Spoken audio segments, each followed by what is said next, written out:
was a moment that would draw the entire world into war. September 1st, 1939. The Germans launched their tank units in an invasion of Poland. The Polish resistance was fierce and immediate, but the unexpected entry of the Russian army into the battle made the situation impossible for the Poles. This is where a country fought for its survival, on the battlefront.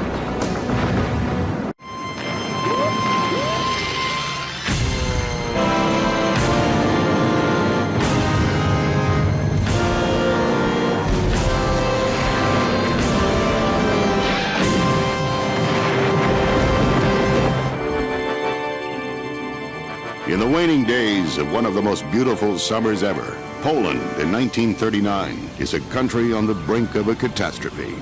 In the capital city of Warsaw, tension is growing over the possibility of war. I think it's fair to say that ever since the spring of 1939, the Polish government had expected war and had been doing its best both to prepare materially and get the Polish people ready for a war that certainly nobody in Poland wanted.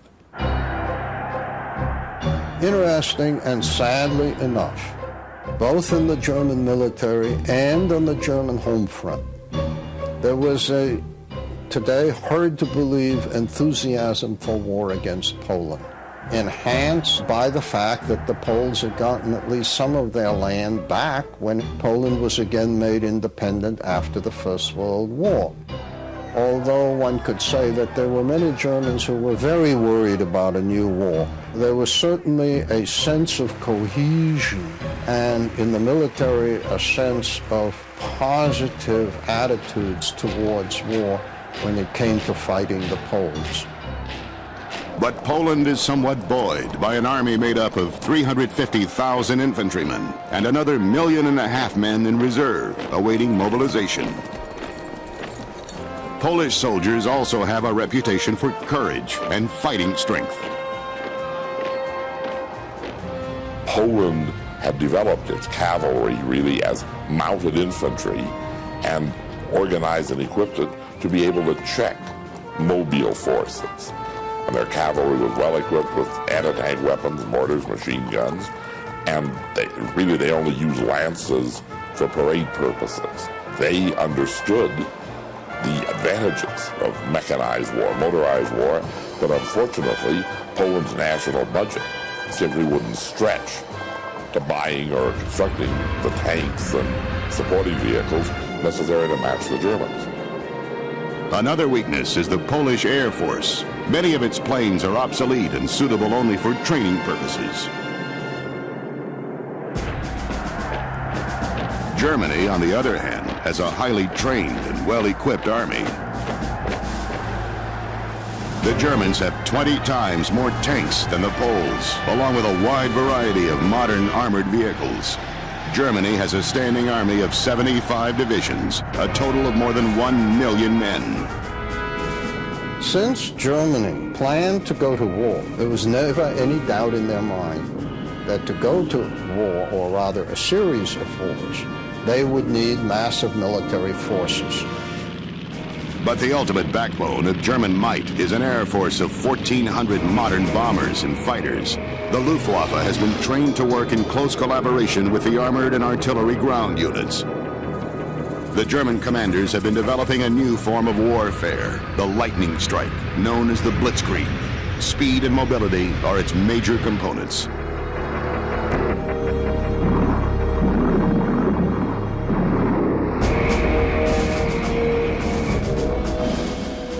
While the German army prepares its war machine, Hitler is using political machinations to set the stage for an invasion into Poland.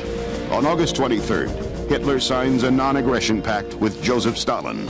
It contains a top-secret clause to divide Poland between Germany and Russia. The Poles were well armed relative to what they were expected to do. The main problem was that the Polish army was deployed along the frontier in a cordon defense. Well, Napoleon once said a deployment like that is good for stopping smuggling, nothing else. Hitler mobilizes his troops along the Polish border in anticipation of a military advance.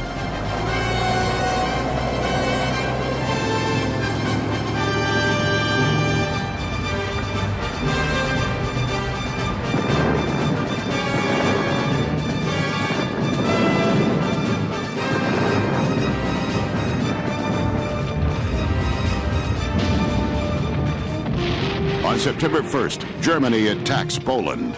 There is not even a declaration of war. The attack is so orderly that many troops don't even believe that this is war. The German attack forces are divided into two large groups. The army group in the north is to split the Polish corridor. The southern group will move towards Warsaw, which lies in the center of this pincer strategy.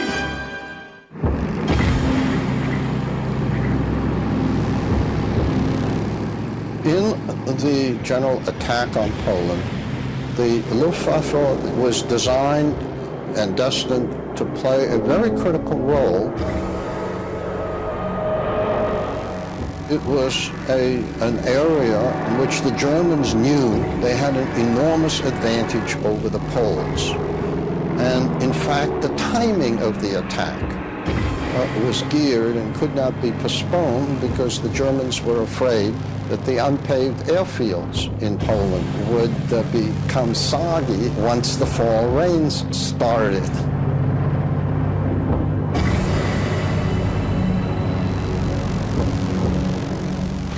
The Germans expected to utilize, and then did utilize, their air force to help German armored forces break through Polish defenses near the border, strike into the interior, destroy whatever air force, minimal air force Poland did have.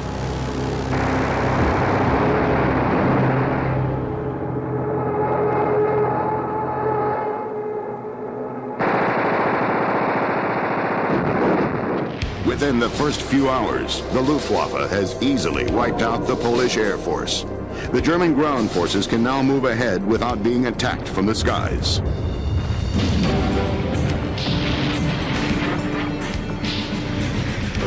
The German panzers meet little resistance. With almost unbelievable speed, this steel army barrels into the heart of Poland at 30 to 40 miles a day. German armor played a very critical part in the attack on Poland.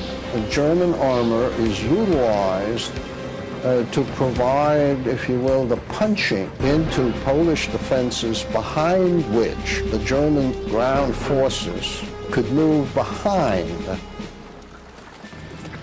In the early days of the war, there were a lot of Polish surrenders. In a sense, that's what the Blitzkrieg was designed to do. It was designed to create shock and confusion. It was designed to cut forward troops off from their rear areas. And so when there's no water, no ammunition, the tendency was for either the soldiers as individuals or in groups, or for their officers to negotiate surrender terms. Just 48 hours after the first attack, the German armies have succeeded in gaining most of their preliminary objectives. Success has been greater than even the most optimistic projections. German troops bask in the glory of victory and look forward to greater conquests.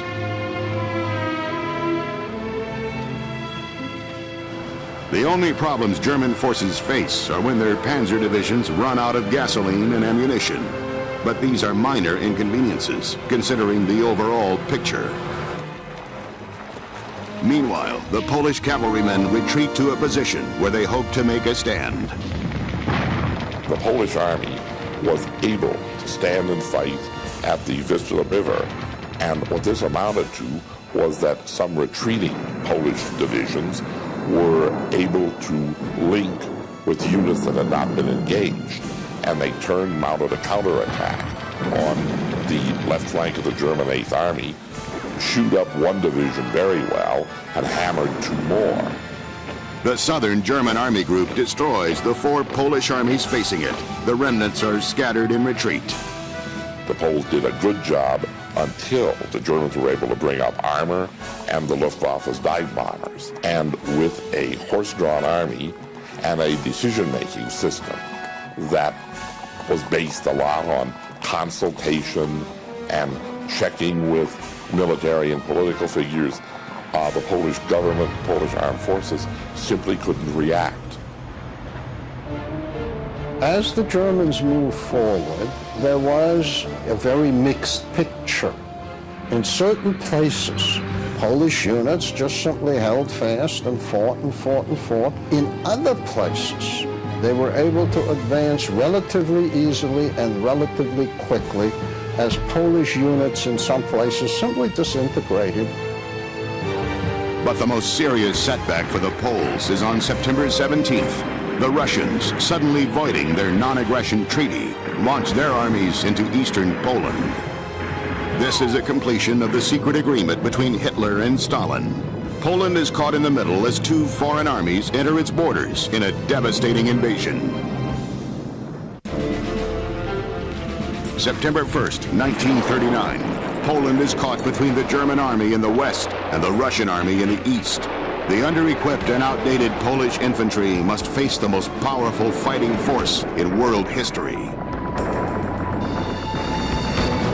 In the mind of many Polish generals, the stand on the Vistula was a sign that they were going the other way. Two things had not happened. First, France and Britain had done nothing to help the Poles. Secondly, the weather hadn't broken. And the Polish high command was thinking, based on what we did to their leg infantry on the Vistula, we can hold them. If the weather breaks, if the French and British help us, when the Russians came across the border, this was the end. The Poles must take valuable divisions and reassign them to fight the Russians. This allows the Germans to completely encircle Warsaw.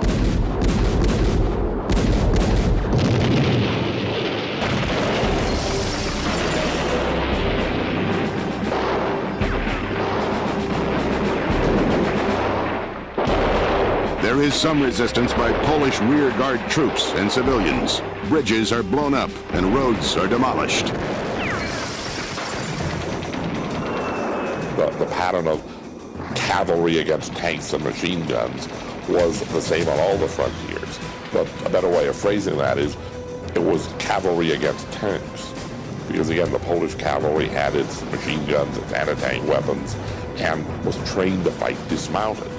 There were a couple of occasions where Polish horse cavalry caught German troops off balance, caught them in camp, and made mounted charges with pistols and heavy weapon support, and these were very successful. The Polish cavalry fought very well, doing what it was trained to do, which was to check, delay German mechanized forces by ambushes, roadblocks, things like this. But tanks will last longer than horseflesh.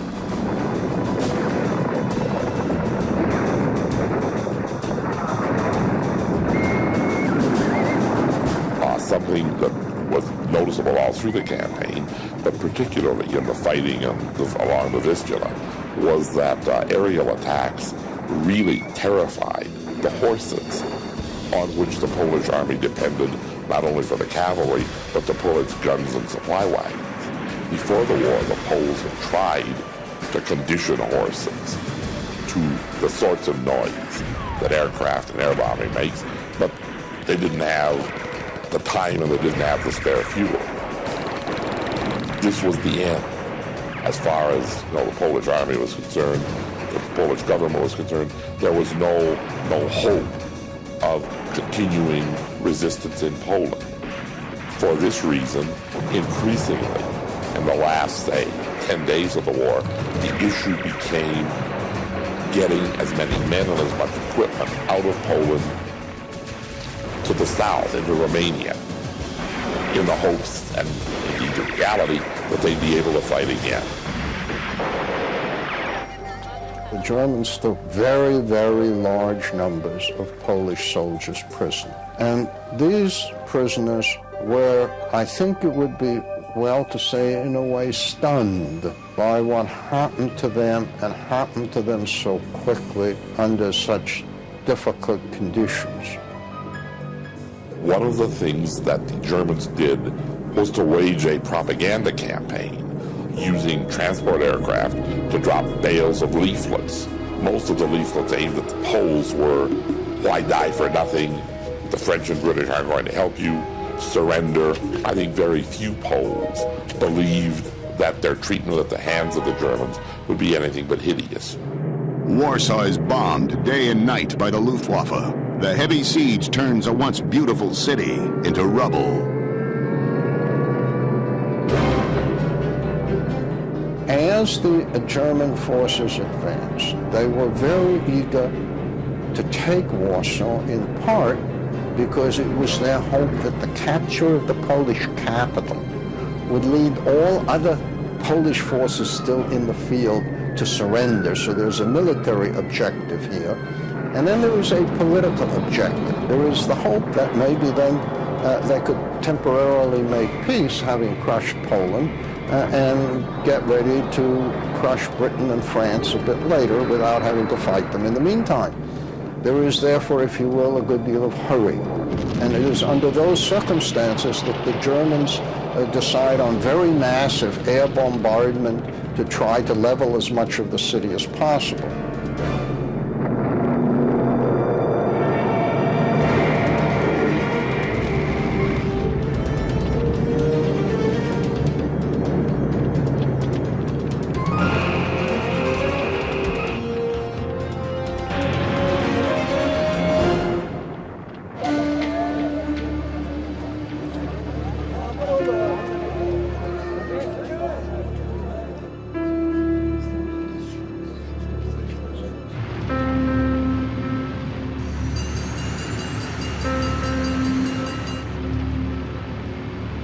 The Polish civilian population organized themselves under the command of their mayor, Stefan Strzynski.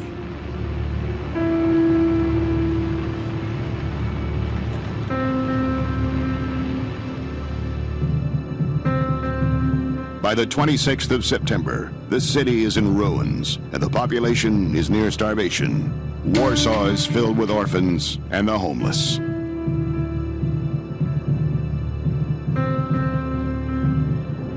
By this time, the government had gone, but the mayor of Warsaw, encouraged by, the government in exile, and the local military commanders, decided instead to make a fight for it.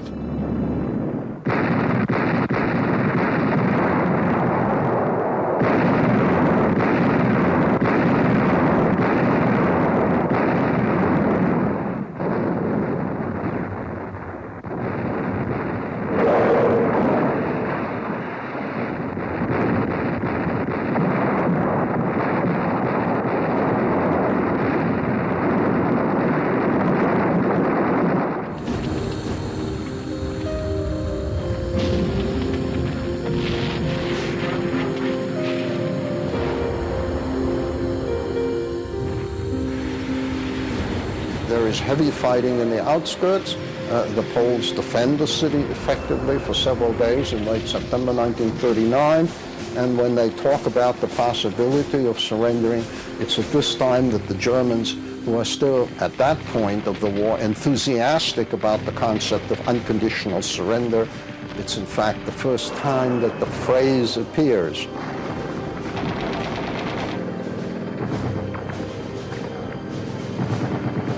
The Wehrmacht is now well adapted for street fighting, house-to-house fighting. That kind of fighting takes too many people, and it absorbs too many resources. So left to their own devices, the Germans hoped that Warsaw would surrender.